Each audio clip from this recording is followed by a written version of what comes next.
AI എന്ന് പറയുമ്പോൾ ഇപ്പോൾ ചൈനയുടെ ഡീപ് സീക്ക് എന്ന് പറഞ്ഞിട്ടൊരു AI ടൂൾ ഇറങ്ങിയിരുന്നു കഴിഞ്ഞ മാസം. അന്നും ഈ പ്രൈവസി ഭയങ്കര ചർച്ചയായിരുന്നു. പിന്നെ മെറ്റയുടെ AIയിൽ എല്ലാവരും ചാറ്റ് ചെയ്യുന്നതാണ്, പല കാര്യങ്ങൾ ചോദിക്കാറുണ്ട്. ചിലപ്പോൾ ആ ചോദ്യമൊക്കെ വേറെ ആരെങ്കിലും കണ്ടു കഴിഞ്ഞാൽ നമുക്ക് ഭയങ്കര നാണായിരിക്കും, ഞാനിപ്പോൾ ഇങ്ങനെയൊക്കെ ആളാണോ എന്നുള്ളത്. പക്ഷെ അപ്പുറത്തിരുന്നിട്ട് ആരും നമ്മളെ ചാറ്റിന് ഉത്തരം തരികയല്ല ചെയ്യുന്നത്. അതിൻ്റെ ഒരു സിസ്റ്റമേ ഡിഫറെൻ്റ് ആണ്. കോടിക്കണക്കിന് ആൾക്കാർ ഇത് ഉപയോഗിക്കുന്നുണ്ടാവും.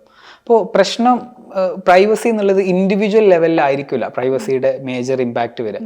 പകരം ഇപ്പോൾ ഇതിൻ്റെ ട്രെൻഡുകൾ, ഇപ്പോൾ ഒരു പ്രദേശത്ത് നിന്നുള്ള ആളുകളെല്ലാം ഇന്ന രീതിയിൽ പെരുമാറുന്നവരാണ് എന്നുള്ള വൈഡർ ട്രെൻഡുകൾ ഉണ്ടാവുമല്ലോ, അത് നമ്മൾ ആസ് എ ജനതയെ കുറിച്ച് പറയും. ഇപ്പൊ ഇന്ത്യക്കാരല്ല സെർച്ച് ചെയ്യുന്നത് ഇതാണ്, അല്ലെങ്കിൽ മലയാളികൾ ഇങ്ങനെയാണ് സെർച്ച് ചെയ്യുന്നത്, ഇന്ന ടൈമിൽ മലയാളികൾ ഇന്നത് ചെയ്തു എന്നൊക്കെയുള്ള രീതിയിൽ നമ്മളുടെ ഒരു പാറ്റേണുകൾ ഒരു ഒരു ആന്ത്രോപോളജി ലെവലിലൊക്കെ ഇവർക്ക് വേണമെങ്കിൽ വിശകലനത്തിനൊക്കെ വിധേയം ആക്കാൻ പറ്റും.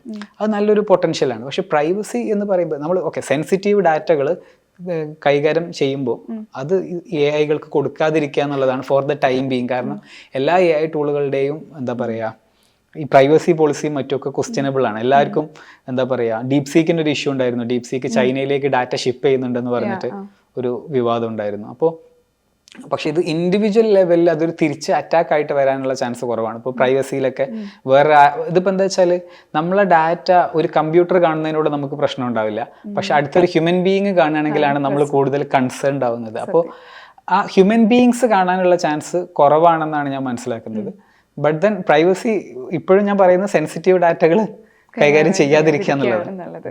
ഇപ്പം ഞാനിപ്പോൾ ഒരു ബിസിനസ് സ്റ്റാർട്ട് ചെയ്യാൻ വേണ്ടി പോവാണ്. അപ്പം ചേട്ടൻ ബിസിനസ് സ്റ്റാർട്ട് ചെയ്യാൻ വേണ്ടി പോവാണ്. നമ്മൾ അതിനൊരു ഡൗട്ട് ചോദിക്കുന്ന ഒരു സെയിം ക്വസ്റ്റ്യൻ ആണെന്ന് വിചാരിക്കാം.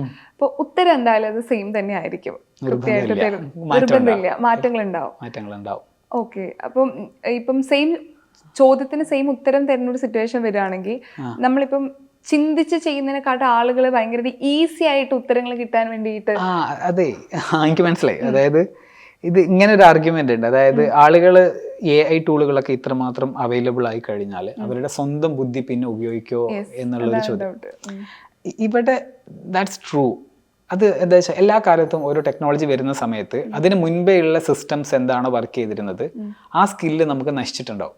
ഇപ്പൊ ആൾക്കാർ പാടത്ത് പണിയെടുത്തിരുന്ന കാലത്ത് എല്ലാ ആൾക്കാരും കൃഷിയോ അല്ലെങ്കിൽ അതിനോടനുബന്ധമായിട്ടുള്ള ജോലിയൊക്കെ ചെയ്തിരുന്ന കാലത്ത് നമുക്ക് കയ്യിന് കുറച്ചും കൂടെ തഴമ്പുണ്ടാവും, കുറച്ചും കൂടെ നമ്മൾ ശാരീരികമായിട്ട് ഫിറ്റ് ആയിരിക്കും.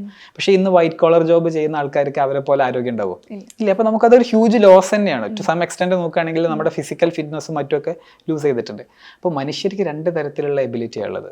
ഒന്നിപ്പോൾ ഫിസിക്കൽ ഫിറ്റ്നസ് ഉപയോഗിച്ച് ചെയ്യുന്ന ജോലികൾ, രണ്ട് ഇന്റലിജന്റ് വർക്കുകൾ അഥവാ നമ്മുടെ കോഗ്നിറ്റീവ് എബിലിറ്റി ഉപയോഗിച്ച് ചെയ്യുന്ന ജോലികൾ.